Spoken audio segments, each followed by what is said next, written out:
सर्वांना नमस्कार. मिलन अभी आधा अधुरा है या स्टोरीचे 50 एपिसोड यापूर्वीच अपलोड केलेले आहेत.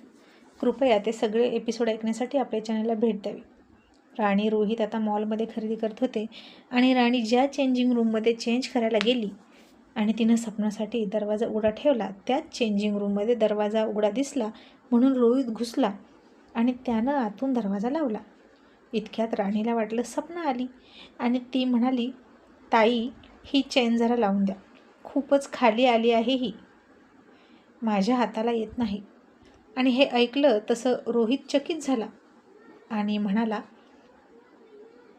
अरे बापरे, हे वेडपट मुलगी इथे काय करते आणि हे आता इथे चेंज करते की काय कपडे. ओ नो, आता पुन्हा ती गैरसमज करून घेणार आणि मी मुद्दाम इथे आलो असं तिला वाटेल. असं वाटून रोहितनं खूप खूप लाजून डोळे मिटून घेतले आणि राणी पुन्हा म्हणाली, ताई अहो विचार कसला करताय, लावा ना चेन. आणि आता रोहितला काय करावं ते कळेना. तिच्याकडे बघू की नको.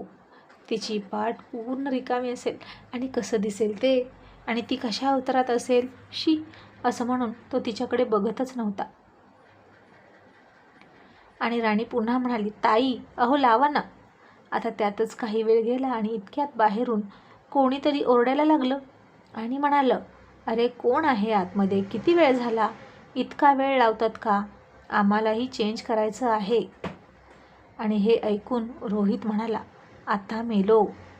आता आम्हा दोघांना एकाच चेंजिंग रूममध्ये कोणी बघितलं तर काय होईल आणि काय म्हणतील. आणि इकडे राणी चेन लावा म्हणत होती आणि आता रोहितनं हळूच एक डोळा उघडला आणि तिच्याकडं बघितलं तर तिची मानेपासून ते पूर्ण खालीपर्यंत पूर्ण पाठ रिकामी होती. खूपच सेक्सी दिसत होती ते सगळं. आणि रोहितनं पुन्हा डोळे झाकून घेतला आणि थरथरत्या हाताने डोळे झाकलेल्या अवस्थेतच तिच्या चेनला हात लावायला गेला. राणीला अजूनही माहीत नव्हतं की तो रोहित आहे. तिचं तोंड पुढेच होतं आणि रोहितने डोळे झाकूनच तिच्या चेनला हात लावला. इतक्यात त्याच्या बोटांचा स्पर्श तिच्या उघड्या पाठीला झाला. तसं राणीच्या अंगामध्ये पुन्हा शहारून रोमांच आले आणि राणीनं गरकन पाठीमागे बघितलं आणि ती खूप खूप दचकली आणि म्हणाली, सर तुम्ही, आणि तुम्ही इथे, अहो तुम्ही इथे काय करता, असं म्हणून तिनं तिची ओढणी अंगभर झाकून घेतली. तसे रोहितने डोळे उघडले आणि म्हणाला, सॉरी अगं मिसअंडरस्टँडिंग झालं. आणि तू दरवाजा का उघडा ठेवला होता, आतून लावून घ्यायचा ना. मला वाटलं उघडा आहे, चेंजिंग रूममध्ये कोणीच नाही म्हणून मी आत आलो. आणि राणी म्हणाली, सपनाताई येणार आहेत म्हणून मी दरवाजा उघडा ठेवला होता आणि तुम्ही कशाला आत आला. रोहित म्हणाला, मूर्ख आहेस, असा दरवाजा उघडा ठेवून कपडे चेंज करतात का. माझ्यापेक्षा दुसरं कोणी आलं असतं तर. राणी चिडली आणि म्हणाली, कोणीच नसतं आलं दुसरं, तुम्हीच आंधळे आहात आणि न बघता कुठेही घुसता. रोहित म्हणाला, राणी चूक तुझी आहे. आणि राणीसुद्धा चिडून म्हणाली, सर फुल अँड फायनल 100% चूक तुमचीच आहे. पण आता काय करायचं ते ठरवा. बाहेर सगळे लोक जमा झालेले आहेत. आपल्या दोघांना इथे बघून काय म्हणतील काय माहीत. आणि रोहित म्हणाला, आता मेलो, आता काही खरं नाही, चल आपण बाहेर जाऊया, तू आधी बाहेर जा. राणी म्हणाली, वेडपट आहात का, माझ्या ड्रेसची चेन अजून तशीच आहे, मी अशीच कशी बाहेर जाऊ. आणि रोहित म्हणाला, मी लावून देतो ना चेन आणि तू बाहेर जा. आणि मग राणीनं हळूच तिच्या पाठीवरची ओढणी बाजूला घेतली आणि रोहितनं पुन्हा लाजत लाजत तिची चेन लावली. आणि राणी म्हणाली, सर हे कसं दिसतंय, खाली वेगळा कपडा वर वेगळा कपडा, तोही पिवळ्या रंगाचा, तुम्ही बाहेर जा बरं, मला चेंज करू द्या. आणि रोहित म्हणाला, नाही मी नाही बाहेर जाणार. राणी म्हणाली, मग काय मी इथेच चेंज करू का तुमच्यासमोर. आणि अशी कशी विचित्र कपड्यात तरी बाहेर जाऊ. आणि रोहित म्हणाला, मग एक काम कर, खालची पॅन्टसुद्धा नवीन घाल ना. आणि राणी म्हणाली, काय तुमच्यासमोर पॅन्ट घालू का सर, तुम्हाला लाज वाटते का. आणि रोहित म्हणाला, राणी आता पर्याय आहे का, मी तिकडे बघतो, असं म्हणून त्यानं तिच्याकडे पाठ फिरवली. आणि राणी त्याला म्हणायची, इकडे बघू नका सर, तिकडेच बघा. तसं रोहितनं आता तिच्या अंगावरची ओढणीच खेचूनच घेतली आणि डोळे बांधले आणि म्हणाला, आता खुश? नाही बघत मी तुला.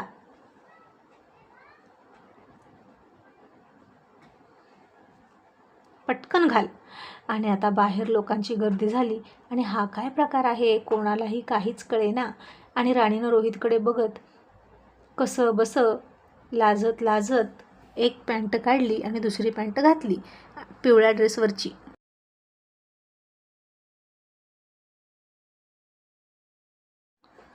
आणि त्याला म्हणाली, आता इकडे बघा, झालं माझं.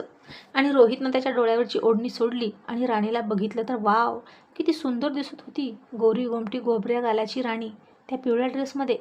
आणि क्षणभर तो तिच्याकडे बघतच राहिला. पुन्हा दरवाज्यावर थाप पडली आणि बाहेरून वैतागलेला सूर ऐकू आला, अरे यांना बाहेर पटकन काढा, हे काय सुरू आहे? तुम्हाला जर रोमॅन्स वगैरे करायचं असेल तर तुम्ही घरी जाऊन करा ना. नक्कीच आतमध्ये कपल असणार किंवा गर्लफ्रेंड बॉयफ्रेंड असतील, असं लोकांनी समज करून घेतला होता. आणि आता मेलो मेलो म्हणून रोहित कपाळावर हात मारून घेत होता. सूर्यवंशी फॅमिलीमधलं इकडे कोणीही फिरकलं नव्हतं. राणी रोहित दोघेच अडकले होते. आणि आता राणीनं दरवाजा उघडला तसं समोर 10-12 माणसांचं टोळकं बघितलं आणि राणीनं घाबरून पुन्हा दरवाजा लावून घेतला. तशी सगळी माणसं म्हणाली, बघा बघा, मुलगी आहे एक. आणि आणखीन एक बाई म्हणाली, फक्त ती नसेल, तो सुद्धा असेल तिच्यासोबत तिचा बॉयफ्रेंड. आणि काय लाज आहेत की नाही यांना, सगळी लाज विकून खाल्ली, असं म्हणून त्या दोघांना शिव्या घालायला लागले. आणि आता रोहित राणीला म्हणाला, राणी आता काय होईल ते होईल, आता दरवाजा उघडलाच पाहिजे. आपण तरी इथं किती वेळ थांबणार? अर्धा तास होत आला. आणि राणी म्हणाली, सर तुम्ही दरवाजा उघडा, मला भीती वाटते. लोक खूप विचित्र नजरेनं बघत आहेत आपल्याकडे. मी आता बघितलं ना त्यांना, आणि त्यांना आपल्याबद्दल काय वाटेल, शी. रोहित म्हणाला, बघू पुढे काय होईल ते होईल, असं म्हणून त्यानं हळूच दरवाजा उघडला आणि राणी त्याच्या पाठीमागे लपून बसली. आणि लोक त्या दोघांना नाही नाही ते बोलायला लागले. आणि राणीला तर जास्तच बोलायला लागले आणि म्हणाले, का गं, लाज नाही वाटत इथं असं चोरून चोरून भेटायला? आणि गळ्यात मंगळसूत्र आहे, याचा अर्थ लग्न झालंय तुझं, मग नवरा घरी भेटत नाही का? इथे चेंजिंग रूममध्ये भेटायची काय गरज आहे? तोपर्यंत दुसरीच एक बाई म्हणाली, हा नवरा नसेलच, नवऱ्याला इतकं चोरून कोण भेटतं? चेंजिंग रूममध्ये बहुतेक हा बॉयफ्रेंड असावा आणि ही नवऱ्याला फसवते, असे राणीवर आरोप होत होते. आणि त्या आरोपांनी, सगळ्या खोटारड्या आरोपांनी राणी रडकुंडीला आली होती, काहीच बोलत नव्हती. आणि रोहितला सुद्धा एका माणसानं धक्का दिला आणि म्हणाला, काय रे हे हिरो, लाज नाही वाटत तुला असं परक्या स्त्रीबरोबर चाळे करताना, तेही पब्लिक प्लेसमध्ये? आणि आता काही जणांनी त्या दोघांचं शूटिंग काढून सोशल मीडियावर व्हायरल करायला सुद्धा सुरुवात केली. आणि रोहित खूप मोठ्या अडचणीत सापडला. आणि एक बाई राणीला म्हणाली, अशा मुलींमुळेच इतरांचे संसार तुटतात, लग्न एकाबरोबर आणि प्रेम दुसऱ्याबरोबर. अशा मुली समाजात राहण्याच्या लायकीच्या नसतात आणि हे सगळं करण्यापेक्षा वेश्या व्यवसाय करावा ना, अशी ती बाई म्हणाली राणीला. आणि रोहितला तिचा प्रचंड राग आला आणि तो म्हणाला, शटअप, जस्ट शटअप, तुम्हाला कळते का तुम्ही काय बोलताय? आणि ती बाई म्हणाली, आम्ही बरोबरच बोलतोय, काय चुकीचं बोलतोय? तुम्हाला करताना लाजा वाटत नाहीत, मग आम्हाला बोलताना का लाज वाटेल? मागचा अर्धा पाऊण तास तुम्ही दोघे आतमध्ये आहात, मग काय करत होता ते सांगा. कपडे चेंज करायला इतका वेळ लागत नाही. आणि बरं झालं असतं जर चेंजिंग रूममध्ये CCTV असते तर, म्हणजे यांची असं काही करायची हिंमत नसती झाली. नक्की काय झालं आहे आणि काय चाललं ते सगळं कळलं असतं. आणि रोहित चिडला आणि म्हणाला, गप्प बसा, ती बायको आहे माझी, समजलं? बायको आहे ती माझी, आणि काय चुकलं जर बायकोसोबत चेंजिंग रूममध्ये होतं तर? आणि आता हे ऐकलं आणि सगळे चकित झाले. सगळ्यांनी त्यांचे कॅमेरे खालीच घेतले आणि रोहित चिडून म्हणाला, करा ना शूटिंग, नॉनसेन्स. आणि आता सगळे निघून गेले. पण एक चेहरा असा होता जो रोहितकडे खूप शॉक होऊन बघत होता, आणि तो म्हणजे मकरंद, म्हणजेच मंकू, रोहितचा जिगरी मित्र.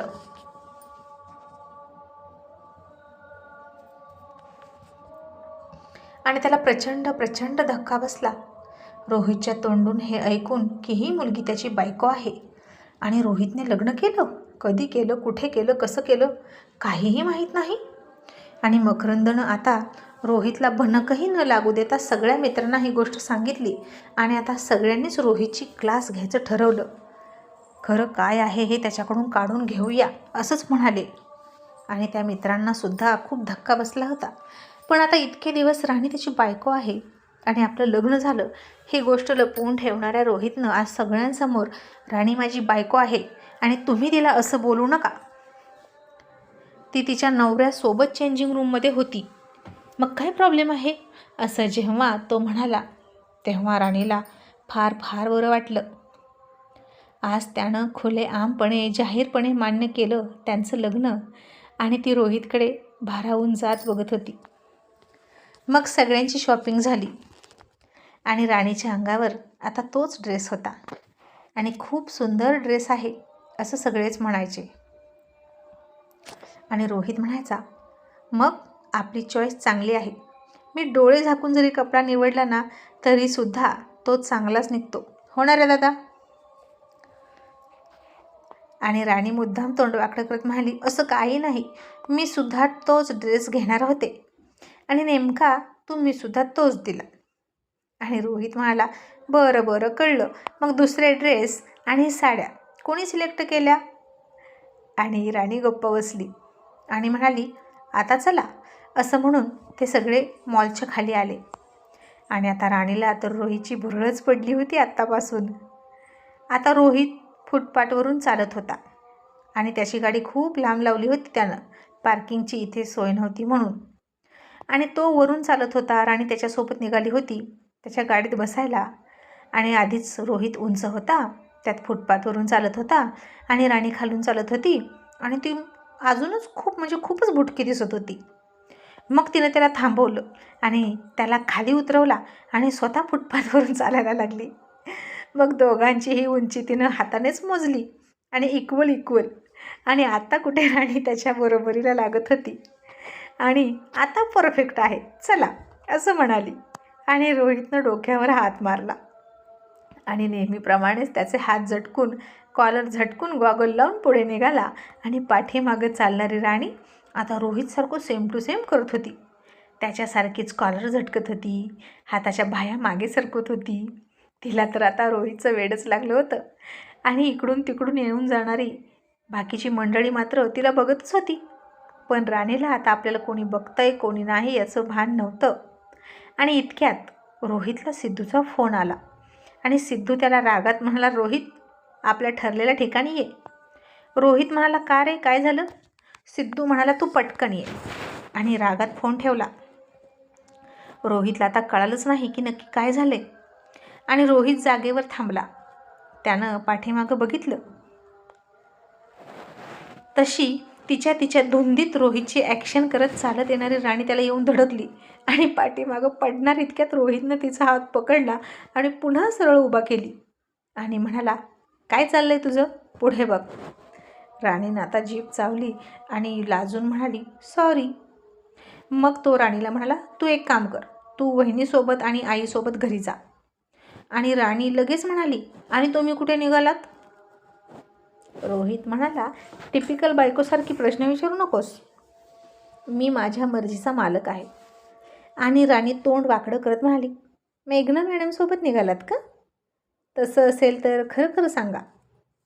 रोहित आता चिडला आणि तिच्यावर वैतागून म्हणाला, हो, निदान त्या तुझ्यापेक्षा मॅच्युअर तरी आहेत, बावळट. असं म्हणून रोहितनं गाडी स्टार्ट केली. तशी राणी म्हणाली, सर. तो म्हणाला, काय. आणि राणी म्हणाली, थँक्यू. रोहित म्हणाला, शॉपिंगबद्दल ना, असू दे, काही गरज नाही थँक्यू म्हणायची. आणि राणी म्हणाली, शॉपिंगबद्दल नाही, आज तुम्ही मला सर्वांसमोर तुमची बायको आहे असं म्हणालात म्हणून थँक्यू. तसं रोहितनं तिच्याकडे बघितलं आणि काहीच न बोलता गुपचूप निघून गेला. आणि राणी गालात हसायला लागली. आणि रोहित गेला सिद्धूकडे नेहमीच्या ठिकाणी त्यांना भेटायला. तो तिथं गेला तर त्याचे सगळे फ्रेंड होते. आणि रोहित तिथं गेला आणि त्या सगळ्यांचे चेहरे बघितले आणि म्हणाला, काय झालं आहे, तुम्ही इतके नर्वस का आहात? मंकी, अरे बोल ना काहीतरी. सिद्धू, तू तरी बोल, कशाला बोललेत मला? आणि सिद्धू म्हणाला, रोहित, हे कधी झालं? मकरंद म्हणाला, कुठे झालं? टिंगू म्हणाला, कसं झालं? आणि आणखीन एक मित्र म्हणाला, आम्हाला तू का नाही सांगितलं? आणि काहीच न कळून रोहित म्हणाला, कधी झालं, कुठे झालं, कसं झालं आणि तुम्हाला का नाही सांगितलं? अरे पण काय, तुम्ही कशाबद्दल बोलता? आणि सगळेच मित्र एकत्र ओरडून म्हणाले, तुझं लग्न कधी झालं, कसं झालं, कुठे झालं, आम्हाला का नाही सांगितलं? तसा रोहित चाट पडला आणि यांना कसं कळलं हे त्याला कळेना. आणि तो तरी खोटं बोलत चाचरत म्हणाला, हे बघा, असं काही नाही, माझं लग्न इम्पॉसिबल आहे. आणि सिद्धू म्हणाला, रोहित, आता खोटं बोलून काहीच उपयोग नाही, आमच्याकडे पुरावा आहे. मला तरी थोडा डाऊट येतच होता तुझ्यावर.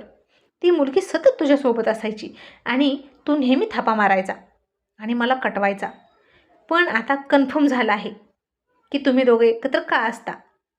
मकरंद त्याला फोटो दाखव पुराव्याचे. आणि हो म्हणून मकरंदने आजचं सगळं शूटिंग, फोटो सगळं दाखवलं रोहितला. आणि त्याच्या तोंडाने त्यानं कबूल केलं होतं, ही माझी बायको आहे. आणि आता तर रोहित आणखीनच खोटं बोलू शकला नाही आणि डोकं पकडून तिथंच बसला.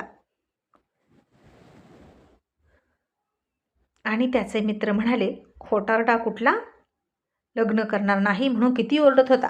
आम्ही लग्न केलं तर आम्हाला टाकून बोलत होता, मैत्री तोडेन असं म्हणत होता. आणि आता आम्ही काय करू? बोल साल्या, निदान आम्ही तुला आमच्या लग्नात तरी इन्व्हाइट केलं, पण तू आम्हाला लग्नातही बोलवलं नाहीस. हनीमूनसुद्धा केला असशील, त्याच्यासोबत फिरतोय, रोज झोपतोय आणि आम्हाला कधी सांगणार लग्न झालेलं तुझ्या पोराच्या लग्नात? आता रोहित खाली बसला निराश होऊन आणि डोकं पकडून म्हणाला, तसं नाही रे बाबांनो, हे लग्न मी माझ्या मनापासून नाही केलं. तर काय सांगू तुम्हाला? मकरंद म्हणाला, मनापासून केलं नाही आणि तिच्यासोबत शॉपिंग करतोस, इकडे तिकडे फिरतोस, तिला स्कूटी शिकवतोस, तरीही म्हणतोस की मनापासून नाही केलं.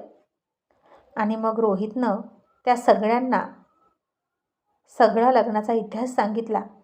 आणि हे लग्न मी घरच्यांसाठी केलेलं आहे, आईबाबांच्या समाधानासाठी केलेलं आहे, रोशनचं लग्न व्हावं म्हणून केलेलं आहे, कारण माझं लग्न झाल्याशिवाय बाबा रोशनचं लग्न करत नव्हते आणि तो लग्नाची खूप वाट बघत होता.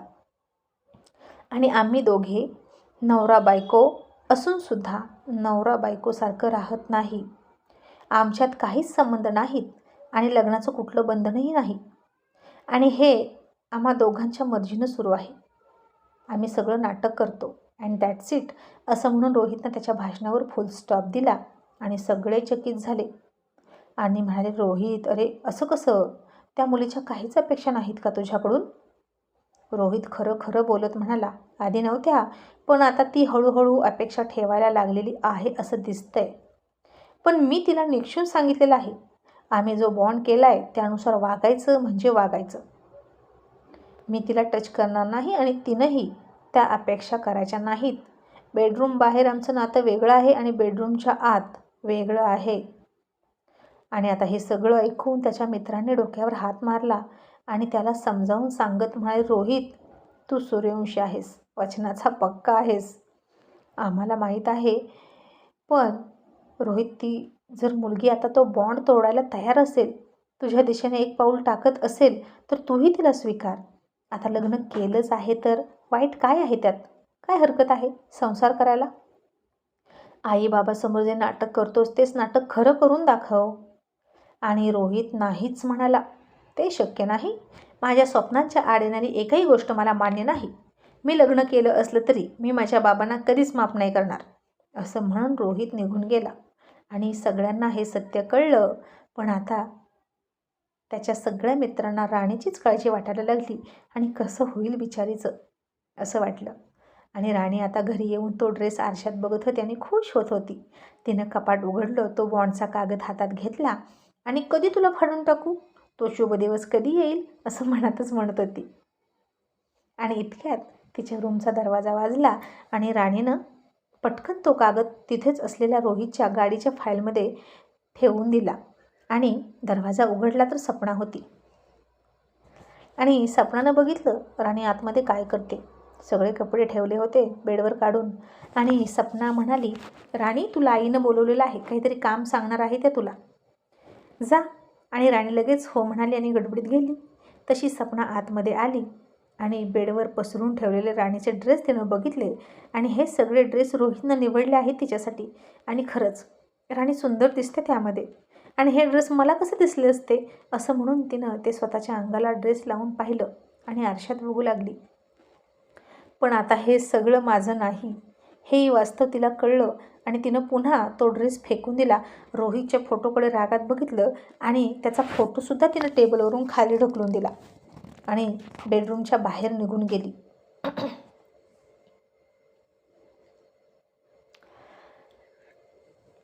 आणि आता तो फोटो फुटला रोहितचा खाली पडून. काही वेळानं राणी आली तर तिला तिचे कपडे अस्ताव्यस्त दिसले, रोहितचा फोटो पडलेला दिसला, फुटलेला दिसला. आणि राणीला तर काळजीच वाटली. आणि हे असं कसं झालं तिला काहीच कळेना. आणि राणी आता आपण तो बॉन्ड फाईलमध्ये ठेवला हे सुद्धा विसरून गेली. मग तो घरी आला, जेवण वगैरे झालं आणि पुन्हा झोपताना एकमेकांकडे पाठ करून झोपले. आणि राणी वाट बघत होती की आजही तो मला मिठीत घेईल का. पण नाही. आता मात्र रोहित कुमारने स्वतःच्या मनाला बजावून ठेवलं, लिमिट क्रॉस करायची नाही.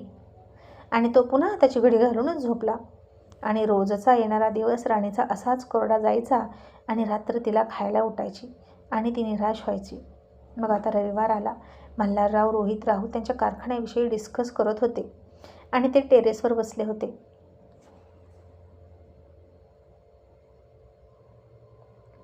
आणि राणीनं तिची रूम आवरली. इतक्यात तिच्या आईचा व्हिडिओ कॉल आला आणि राणी आईसोबत व्हिडिओ कॉलवर बोलली. बोलत बोलत बाथरूममध्ये गेली आणि मग आईला म्हणाली, आई आता मी आंघोळीला निघाले, आता ठेव फोन. आणि मग आईनं सुद्धा फोन ठेवला. आणि राणीनं फोन ठेवता ठेवता व्हॉट्सअपला रोहितचा सुद्धा नंबर बघितला. आणि तो खडूस समोरासमोर तर बोलतच नाही, निदान फोनवर तरी त्याला गुड मॉर्निंग म्हणावं, म्हणून राणीनं त्याला गुड मॉर्निंग म्हटलं आणि सेंड केलं. आणि आता कशाचं काय, त्याच्या पाठोपाठ हात खाली घेताना राणीचं बोट व्हिडिओ कॉलवर गेलंसुद्धा आणि व्हॉट्सअप व्हिडिओ कॉलच सुरू झाला रोहितला. त्याची नोटिफिकेशन आली आणि त्यानं बघितलं तर गुड मॉर्निंग आणि व्हिडिओ कॉल. आणि ही एडपट घरातल्या घरात मला कशाला व्हिडिओ कॉल करते, म्हणून त्यानं तो कॉल रिसीव केला. आणि रोहितनं समोर जे बघितलं ते बघून तो शॉक झाला. राणी आता त्या कॅमेऱ्यासमोर एक एक कपडे काढत होती आणि तिनं तिचा वरचा टॉप काढला होता आणि पाठमोरी कॅमेऱ्याकडे उभा होती. फक्त ब्रावर, खालचे कपडे अजून काढले नव्हते आणि ती तिच्या कमरेच्या खालचे कपडे काढणारच होती. आणि आता रोहित खूप लाजत होता. आणि आणखीन एक गोष्ट बघून शॉक झाला, ते म्हणजे वायरिंगचं थोडंसं शॉर्ट सर्किट होताना त्याला दिसलं आणि तो आणखीनच घाबरला. राणीचं तिकडं लक्ष नव्हतं, ती तिच्या नादात होती. आणि हे कॉल वगैरे तिच्याकडून चुकून झाले हे त्याच्याही लक्षात आलं आणि हे त्याला कळत होतं. आणि त्यानं पटकन कॉल कट केला आणि पळतच त्याच्या रूमकडे निघाला तिला वाचवायला. आणि तो गेला तसं त्यानं राणीला दरवाजा उघड असं सुद्धा न म्हणता डायरेक्ट दरवाजाला धक्का दिला आणि दरवाजा तोडून आत गेला. राणी तशी खूप खूप घाबरली आणि तिला कसलीही बोलण्याची संधी दिली नाही त्यानं. तिनं अजून शॉवरसुद्धा ऑन केला नव्हता म्हणून बरं.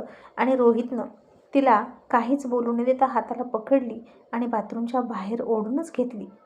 आता फक्त ब्रावर असलेली राणी रोहितच्या मिठीत घाबरून थरथर कापत होती. आणि काय झालं हे सुद्धा तिला माहीत नव्हतं. आणि रोहितनंही तिला छातीशी लावलं होतं. दोघांनाही एकमेकांच्या स्पर्शानं पुन्हा काहीतरी व्हायला लागलं होतं. आणि राणीनं आता खूप खूप शहारून डोळे मिटून घेतले आणि तिनंही त्याला मिठी मारली आणि गालात गोड हसली.